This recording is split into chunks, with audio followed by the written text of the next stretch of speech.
Can boiling water remove microplastics? A lot of people think the answer is yes, and honestly, it sounds like it should work, right?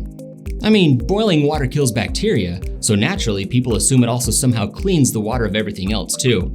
But when it comes to microplastics, that's not really how it works, and the truth is actually a little more interesting than a simple yes or no. So where did this idea about boiling water and microplastics even come from? Well, there is actually some science behind it.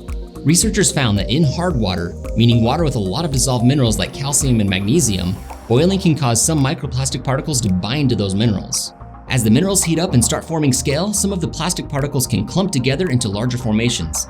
Think of it like microplastics hitchhiking onto the mineral buildup. And this is where headlines started popping up saying things like, boiling water removes microplastics. But that's not exactly what the research showed.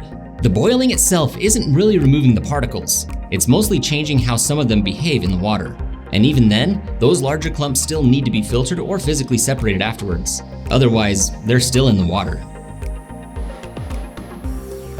And honestly, this is the part that matters the most. Boiling water and filtering water are doing two completely different jobs. Boiling is used to reduce biological risks, things like bacteria and viruses. That's why public health agencies recommend boiling water during certain emergency situations. But what about contaminants like microplastics, PFAS, heavy metals, and many dissolved chemicals? Boiling really doesn't remove those. And in some situations, it can actually make certain contaminants more concentrated. Because as water evaporates, the substances left behind become more concentrated in the remaining water.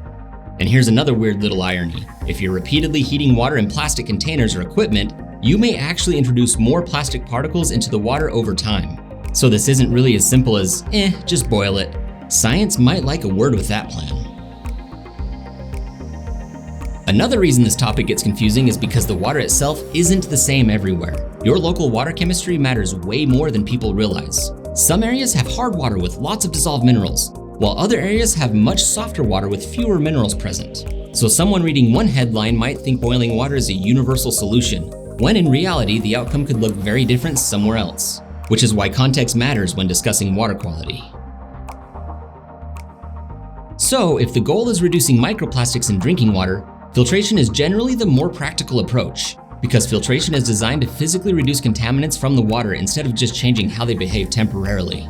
But even here, it's important to understand that not all filters are designed for the same things. Microplastics, PFAS, lead, bacteria, these contaminants all behave differently, which means different treatment methods may be needed depending on what you're trying to address. And honestly, I think that's the bigger takeaway here. A lot of water conversations online get reduced to quick hacks and easy answers.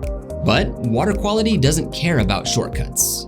Boiling absolutely has an important role, especially during emergency situations involving microbial contamination. So if you're under a boil water advisory, it would be wise to follow it. But when it comes to contaminants like microplastics, it's not really a complete solution by itself. Look, at the end of the day, understanding your water is a lot more valuable than chasing quick fixes you saw in a headline or a social media post.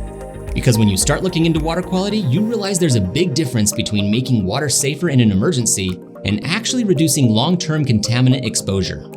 And when it comes to microplastics specifically, boiling water may change how some particles behave, but that doesn't necessarily mean they're gone. They may have just changed seats.